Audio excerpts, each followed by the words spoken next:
everybody, my name is Crystal Sosa and I am president of the bee team. These past few weeks have been very exciting to start getting the bees ready for the spring and summertime. During the winter time, we typically don't go inside the hive just so that they could preserve their body heat. Once it starts getting sunny, around 60 degrees outside, we open it up. We make sure that they have enough food, enough pollen. We give them sugar water just so they have enough nutrients. We also check for the queen to make sure she's alive and well and she's starting to lay eggs. They lay about 1,000 eggs a day, even more than that sometimes. So during this time, it's the peak time where you'll see them start hatching out of their little cells. I am Lillian Massey. I am the financial officer here in the bee team.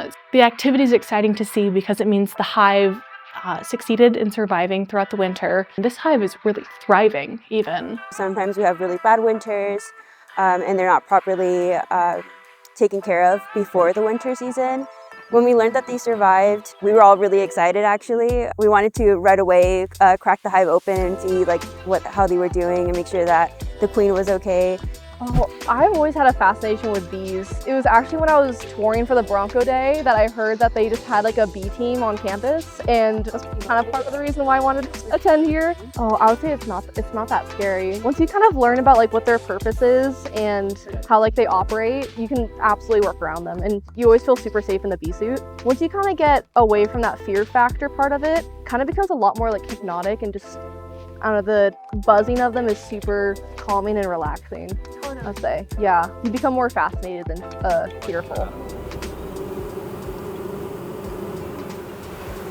Holding the responsibility of maintaining the hive, the little ecosystem going on, it's a little bit scary. They are fairly tolerant little creatures. Here in the spring, we're rolling more towards summer now.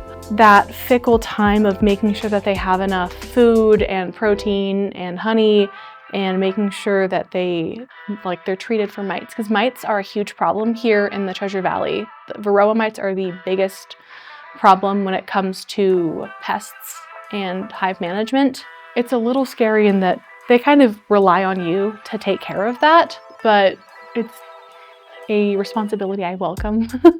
I love how their little society works. I love that they know we're there to support them and we're part of their ecosystem. Something interesting about beekeeping actually is if they don't like the way they're being treated, they'll just leave. It's very much, they know that we take care of them and therefore they're willing to give us their excess stores of honey. They make extra honey because of that relationship. Without bees, we don't have flowers and plants and trees. And that's what makes Idaho beautiful, is all the trees and all the flowers during the springtime and summertime. Without them, we wouldn't have any of that. Roughly 1/3 of crops are pollinated by bees. Being able to even be a small part of that and help in even a tiny way is pretty exciting. If you'll notice around campus, there's a lot of tulips. And as the tulips, as their lifespan, so to speak, goes on, you'll see that there's stripes of color from different tulip plants. That's caused by the cross-pollination between the different colors. Our bees did that, or at least helped do that. It's a little daunting. I feel a little assured knowing that they're such self-sufficient creatures. It's not like a dog where you have to feed and water them every day, but I mean, bees have been doing this for millions of years in different kind of climates. We're just kind of here trying to control it a little bit.